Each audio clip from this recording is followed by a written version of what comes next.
आणि यानंतर बातमी आहे राज्यातून देशमुख हत्या प्रकरणानंतर आता धनंजय मुंडे यांनी मंत्रिपदाचा राजीनामा दिलाय। मात्र राजीनामा दिल्यानंतर देखील मंत्रालयात त्यांच्या नावाचं कार्यालय असल्याचं समोर आलंय।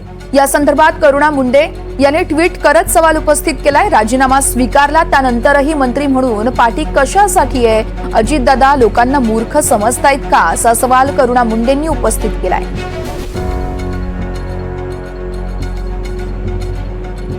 या संदर्भात सागर कुलकर्णी आमचे प्रतिनिधी आहेत, आपल्याला सविस्तर अपडेट्स देत आहेत। सागर,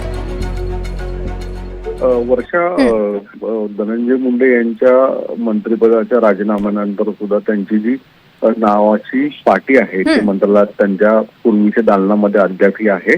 वास्तविक सोशल मीडियावर वेगवेगळ्या लोकांनी याच्या संदर्भात ट्विट केल्यानंतर अद्यापही ही पाटी तिथेच असल्याचं दिसून येत आहे।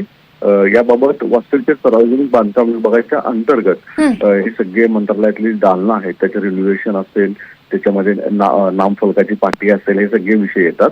आणि आता सार्वजनिक बांधकाम विभागाच्या अंतर्गत जी काही माहिती उपलब्ध होती त्यानुसार संध्याकाळपर्यंत ही पाटी सुद्धा काढली।